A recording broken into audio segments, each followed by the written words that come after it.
Hello friends, कैसे हैं आप सभी। अगर अभी तक आपने मेरे चैनल को सब्सक्राइब नहीं किया तो प्लीज जल्दी से कर लीजिए। तो कहानी की शुरुआत होती है और हम एक 13 साल के लड़के को देखते हैं जिसका नाम कोल है और वो एक बहुत ही डरपोक बच्चा है। लेकिन उसकी ये नादानी एक लड़की को पसंद आ जाती है जिसका नाम मेलेनी है और वो कोल की गर्लफ्रेंड है। खैर, जिसके बाद हम कोल को देखते हैं जो स्कूल की छुट्टी के बाद अपने घर जा रहा होता है। तभी उसकी क्लास के कुछ बदमाश बच्चे उसे घेर लेते हैं और उसका मजाक उड़ाने लगते हैं और उसे पीटने भी लगते हैं। तभी वहाँ पीछे से एक चमचमाती लड़की आती है जो उन सभी बच्चों को डरा धमका के वहाँ से भगा देती है और कोल को अपनी कार में बैठाकर उसे घर ले जाने लगती है। दरअसल इस लड़की का नाम बी है और ये कोल की बेबीसिटर है। अब क्योंकि जैसा कि आपने देखा कोल कितना डरपोक है, इसीलिए उसका ख्याल रखने के लिए उसके माता पिता ने बी को काम पर रखा है। जिसके बाद कोल अपने घर आ जाता है जहाँ उसकी मम्मी स्टोर रूम को साफ कर रही होती है। कोल देखता है कि वहाँ बहुत सारी मकड़ियाँ और कीड़े मकोड़े हैं। जो देख वो अपनी मम्मी से कहता है कि क्या आपको इनसे डर नहीं लगता। जिस पर उसकी मम्मी बाहर निकलकर उसे समझाती है कि जब तुम खुद मुसीबतों का सामना करने लगोगे ना तब तुम्हें भी किसी से डर नहीं लगेगा। अब एक दिन कोल की मम्मी और उसके पापा वैलेंटाइंस डे मनाने बाहर जा रहे होते हैं और वो जाने से पहले बी को कोल का अच्छे से ख्याल रखने और ज्यादा मस्ती न करने के लिए कहकर वहाँ से चली जाती हैं। लेकिन उनके जाते ही ये दोनों जेल से भागे कैदी के माफिक हंगामा और मस्ती करने लगते हैं, जिससे हमें ये पता चलता है कि कोल और बी की काफी अच्छे से बनती है और वो दोनों काफी अच्छे दोस्त भी हैं। लेकिन बेचारे कोल के साथ आगे क्या क्या होने वाला है जो उसने कभी अपने सपनों में भी नहीं सोचा होगा। खैर, अब इसके बाद हम अगले दिन कोल को देखते हैं जो मेलेनी के साथ स्कूल जा रहा होता है। तब मेलेनी उससे पूछती है कि क्या तुमने कभी सोचा है कि तुम्हारे सोने के बाद बी क्या करती होगी। मैंने तो कई टीवी शोज और मूवीज में देखा है कि बेबीसिटर्स बच्चों को सुलाने के बाद अपने बॉयफ्रेंड्स को बुलाकर उनके साथ कूची-कू करती हैं। जिस पर कोल कहता है कि हाँ, शायद ऐसा हो सकता है, लेकिन मैंने कभी बी को देखा नहीं कि वो मेरे सोने के बाद क्या करती। फिर मेलेनी कोल से कहती है कि क्यों ना तुम आज रात ये ट्राई करो कि बी तुम्हारे सोने के बाद क्या क्या करती है। अब इसके बाद सीन चेंज होता है और रात को फिर से काफी सारी मस्ती करने के बाद कोल अपने रूम में सोने चला जाता है, जहाँ वो मेलेनी को कॉल करके उसे बताता है कि आज मैं ये देख के ही रहूंगा कि बी मेरे सोने के बाद क्या क्या करती है। खैर, अब 1 घंटे बाद कोल उठ जाता है और चुपके से अपने कमरे से बाहर निकलकर नीचे देखने लगता है, जहाँ वो देखता है कि नीचे बी के अलावा और 5 लोग आए हुए हैं, जिसमें 3 लड़के और 2 लड़कियां हैं। वो लोग सर्कल में बैठकर ट्रूथ और डेयर वाला गेम खेल रहे होते हैं। उधर से कोल उन्हें बड़े ही आराम मजे लेता हुआ उन्हें देख रहा होता है। इधर गेम में बी को सबको किस करने का डेयर मिला है, इसीलिए एक एक करके वो सभी को किस करने लगती है। जिसके बाद वो सभी को किस करने के बाद सैमुअल के पास आती है, लेकिन उसे काफी अजीब लग रहा था क्योंकि उसने आज तक किसी को किस नहीं किया है। फिर भी उसे अपनी आंखें बंद करने के लिए कहती हैं और पीछे से बाकी सब लोग भी उसे चीयर कर रहे होते हैं को सैम तुम कर सकते हो। तभी अचानक बी अपने हाथों में 2 रामपुरी उठाती है और उसे सैम के मत्थे में घुसा देती है। अब भाई साहब, ये देखकर तो ऊपर कोल की फटके 9,999 हो जाती हैं। इधर वो लोग शैतान से सौदा करने की बात कर उसके सिर से निकले खून को एक पीतल के बर्तन में इकट्ठा करने लगते हैं। फिर कोल ऊपर से देखता है कि वो लोग एक बड़े से बॉक्स को लाते हैं और बी उसमें से एक किताब को बाहर निकालती है और अन सभी को बताती है कि ये किताब करीबन 900 साल पुरानी है और पूरी दुनिया में बस एक ही बची है। तभी वो किताब को वापस बंद कर देती है और अन सभी लोगों से कहती है कि अभी काम पूरा नहीं हुआ है, अभी हमें ऊपर कोल का भी खून चाहिए। भाई साहब, एक तो उसके सर में रामपुरी घुसा देख उसकी पहले ही फटके 402 हो रखी थी। अब ये सुनकर तो उसकी आते ही बाहर आने लगती है।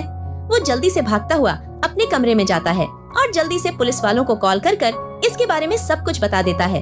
लेकिन उसे पता था कि अगर वो यहाँ रहा तो वो लोग इसे भी मार देंगे, इसीलिए वो जल्दी से खिड़की खोलकर वहाँ से भागने वाला होता। तभी वो लोग ऊपर आने लगते हैं, इसीलिए कोल जल्दी से जाकर सोने का नाटक करने लगता है। फिर वो सभी लोग उसके कमरे में आ जाते हैं और एक इंजेक्शन की मदद से इसका खून निकालने लगते हैं। बी उन सब से कहती है कि अभी हमारा बस इतने से ही काम चल जाएगा। जिसके बाद वो लोग वहाँ से जाने लगते हैं, लेकिन बाहर जाते हुए बी की नजर उस खुली हुई खिड़की पर जाती है, जिसे देखकर उसे थोड़ा अजीब लगता है, लेकिन वो बाहर चली जाती है। अब उसके बाहर जाते ही कोल जल्दी से उठता है और बिस्तर से रस्सी बनाकर नीचे जाने की कोशिश करने लगता है, लेकिन तभी अचानक उसे चक्कर आने लगते हैं क्योंकि अभी उसके हाथ से खून निकाला गया है। फिर हम देखते हैं कि पीछे से बी भी वहाँ आ जाती है क्योंकि उसे वो खिड़की देखकर पहले ही समझ आ गया था। अब इसके बाद जब कोल की आंखें खुलती हैं, वो देखता है कि अन लोगों ने उसे एक कुर्सी पर बैठाकर बांध रखा है। खैर, फिर भी उससे पूछती हैं कि तुम अपने रूम से भाग क्यों रहे थे? जिस पर कोल एकदम सीधा साधा बनते हुए कहता है कि वो मुझे मेलेनी से मिलना था, इसीलिए। लेकिन उसकी इन बातों पर कोई भी यकीन नहीं करता है। इधर कोल उन्हें अपनी बातों में फंसाकर पॉकेट नाइफ से अपने हाथ की रस्सी को काट रहा होता है, जो साफ साफ बगल के शीशे में सबको दिख रहा होता है। जिस पर बी उससे कहती है कि अगर तुम बस मेलेनी से मिलने जा रहे थे तो ये चाकू तुम्हारी जेब में क्या कर रहा है? अब कोल के पास कोई और रास्ता नहीं बचता, इसीलिए वो बी से कहता है कि प्लीज मुझे जाने दो, मैं इसके बारे में किसी को नहीं बताऊंगा। और तभी अचानक वहाँ पुलिस की कार आ जाती है और वो गन लेकर सबको सरेंडर करने के लिए कहते हैं। लेकिन तभी मैक्स नाम का ये आदमी एक लोहे का हथियार पुलिस वाले पर फेंक के मारता है, जो सीधा उसके आंख के आर पार हो जाती है, जिससे वो पुलिस वाला गोलियां चलाने लगता है और एक गोली एलिसन नाम की इस लड़की को लग जाती है। और तभी पीछे से भी उस दूसरे पुलिस वाले का गला काट देती है, जिससे उन दोनों पुलिस वालों की वही मौत हो जाती है। और इसी बीच पीछे से मौके का फायदा उठाकर कोल अपनी रस्सी काटकर वहाँ से ऊपर की तरफ भागने लगता है, जिसे देख उसे पकड़ने के लिए जॉन नाम का ये आदमी उसके पीछे भागने लगता है। लेकिन तभी कोल उसे ऊपर से धक्का दे देता है और उसका पैर एक खिलौने पर पड़कर फिसल जाता है और वो सीधा नीचे जाकर गिरता है, जिससे उसकी वही मौत हो जाती है। और इसी के साथ हमारे डरपोक कोल ने अपना पहला खाता खोल लिया। खैर, अब सब मिलकर कोल को पकड़ने के लिए उसके पीछे भागने लगते हैं। इधर कोल जल्दी से जैसे तैसे गिरते पड़ते अपने रूम की खिड़की से नीचे खुद जाता है और भगता हुआ पेंट हाउस में कार के नीचे छुप जाता है।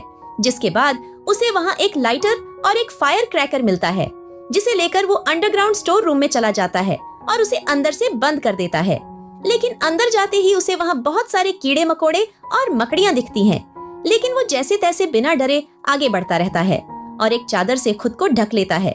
दूसरी तरफ बाहर से उसे ढूंढते ढूंढते सोनिया नाम की ये लड़की उस स्टोर रूम के अंदर आ जाती है। लेकिन कोल ने उसके अंदर आने से पहले ही उसके लिए चाय नाश्ते का इंतजाम कर दिया था। कोल उसे पूरा खर्चा पानी देकर वहाँ से बाहर निकल जाता है और उस जाले को बाहर से बंद कर देता है और अंदर आग लगने से सोनिया का धनिया बन जाता है। और इसी के साथ कोल का दूसरा खाता खुल चुका है। लेकिन अभी भी मैक्स और बी उसे मारने के लिए ढूंढ रहे हैं। वेल, कोल जैसे ही वहाँ से भागने वाला होता है, वहाँ मैक्स आ जाता है, जो उसकी ये बहादुरी देख उसके लिए तालियां बजा रहा होता है। लेकिन कोल बिना टाइम वेस्ट करे वहाँ से भागने लगता है और मैक्स के सामान पर लात मार उसे भी मजा चखा देता है। जिसके बाद वो एक पेड़ ले ऊपर चढ़ने लगता है, क्योंकि मैक्स फिर से उठकर उसके पीछे पड़ चुका है। मैक्स उस झूले की रस्सी की मदद से ऊपर चढ़ जाता है। अब कोल को कुछ भी समझ नहीं आ रहा होता कि अब उसे क्या करना चाहिए। तभी अचानक वहाँ की लकड़ी टूट जाती है और मैक्स नीचे गिरने लगता है और वो झूले की रस्सी उसकी गर्दन में फंस जाती है और उसकी वहीं पर मौत हो जाती है। ये देख कोल तो काफी ज्यादा डर जाता है और वहाँ से भागने लगता है। वो भागते भागते मेलेनी के घर में आ जाता है और उसे जल्दी जल्दी सब कुछ बताने लगता है। लेकिन तभी वहाँ बी एक शॉटगन लेके आ जाती है और वो दोनों जल्दी से जाकर छुप जाते हैं। बी उसे हर जगह ढूंढती है, लेकिन कोल उसे नहीं मिलता। जिसके बाद कोल और मेलेनी जल्दी से बाथरूम में जाके छुप जाते हैं, जहाँ कोल मेलेनी से कहता है कि मैं तुम्हें कुछ भी नहीं होने दूंगा, मुझ पर भरोसा रखो, मैं अभी तक 3 लोगों का खाता खोल चुका हूँ। तभी मेलेनी उसे एक जादू की झप्पी देती है। साला कोल तो झप्पी मिलते ही माचो मैन बन जाता है और बाहर जाकर चिल्लाने लगता है कि बी कहाँ हो, तुम हिम्मत है तो मुझे मार के दिखाओ। जिसके बाद कोल वापस अपने घर में आ जाता है और तभी बी भी कोल के सामने आ जाती है और वो कोल से कहती है कि मैं तुम्हें अभी नहीं मारूंगी, इसीलिए तुम्हें ज्यादा टेंशन लेने की जरूरत नहीं है। इसी बीच कोल की नजर उस 900 साल पुरानी किताब पर जाती है और वो उसे जल्दी से उठा लेता है और बी से कहता है कि अगर तुमने कुछ भी किया तो मैं इसे जला दूंगा। अब वो किताब बी के लिए बहुत ज्यादा जरूरी थी, इसीलिए वो कोल को ऐसा करने से मना करती है।